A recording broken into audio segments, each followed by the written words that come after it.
Hi everyone, welcome back. My name is Emily and in today's video I will be sharing two circle cards and I will be pairing it up with two new products from Trinity.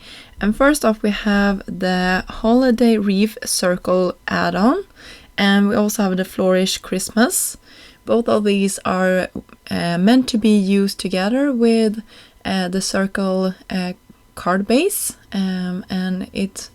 that circle card base has been really popular and out there for quite some time, so there is quite a lot of add-ons for it. So if you have that one, please check out the coordinating products, because that is something I personally really love when companies do, when they are coming out with products that could be used together with stuff you already have, so that is nice. So I went ahead and cut and started coloring with the new blending brushes from Trinity. I just love these. I think they are the perfect size for any little smaller project. So I have been using them a ton on my both off camera and on camera for the past, I think it's 3 months or something like that. They have been out, so they are really great. I ink colored the inside and the outside of my two wreath parts so that I had some contrasting colors, and I also made a little bow have some contrast as well.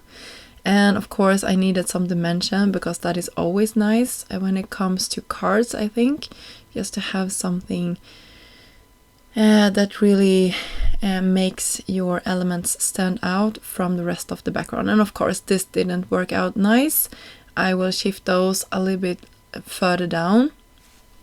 So for dimension I'm using foam squares from Scrapbook Adhesives, and they have a ton of products, but I am addicted to their foam squares. I'm using them nearly every day, or every time I'm crafting I'm using them, and I love that they come in different sizes, so they are really great. I can list them down below for you.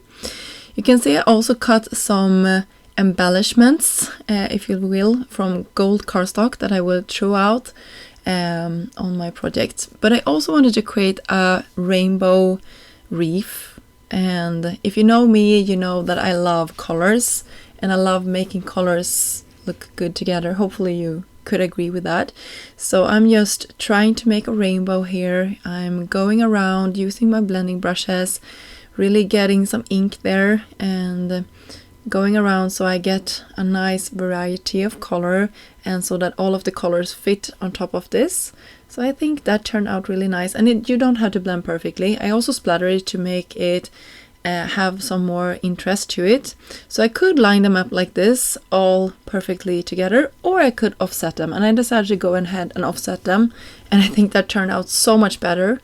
Let me know in the comments down below if you think I should have them like laying the same color on top of the same color, or if I should have offset them like I did in my card today. So I'm happy with it, and I hope you will enjoy that as well. I created another bow, this time in teal, and I'm sorry about the glare in my camera. It was a sunny day and I had my shutters open, but it definitely coming from the side now that we are in. I recorded this in September, so definitely the sun is much lower at the days when I get home than it was in the middle of the summer. So soon I will not have any daylight at all when I'm creating. So yeah, I'm not looking forward to that. Hopefully my camera will pick up some good colors, even though I'm having just the light from my lamps. So yeah, sorry I'm rambling here, but you can see I'm taking my time and just taking some foam once more from Scrapbook Adhesives and having them on the back of these, just to give them some dimension and some interest. And also I'm sorry I'm a little bit off camera here, but now I have moved everything down. We have everything here laid out perfectly beautifully. Yeah, you can really see how cute that is, and I love the contrasting colors. And yeah, this rainbow is really a dream. And for the sentiment, I dig through my stash and I found a sentiment from an older stamp set from Trinity, and I went ahead and heat embossed it on top of black cardstock. And I'm sorry I did it off camera, and but it was just heat embossing. You've probably seen me done that like a million times, so I left the part out and I didn't redo it when my camera didn't pick it up, so I'm sorry if that bothered you, but you can definitely find another video where I'm heat embossing a sentiment. For the inside, I wanted to use another new product from Trinity, and this is the Flourish Christmas. Really beautiful stamp, and I think it goes so nicely if you would have it on the outside, but I also wanted to finish off the inside of these cards. So I had red for one, or yeah, I think that is red, right? Yeah, it's red. And the other one I think I turned to be green. So I was a little bit scared when I did this because I was afraid that my card would shift and I needed to redo everything, but it turned out nice. And green for my other wreath. So that is nice. I love these stamps that really are coordinating. I think it turned out so cute for the inside. So that pretty much finished my projects for today. I hope you enjoyed getting to see how I created these two. I will have links down below for you, and I will soon be back with some more content. Until then, I hope you have a great day, and thank you so much for stopping by. Bye!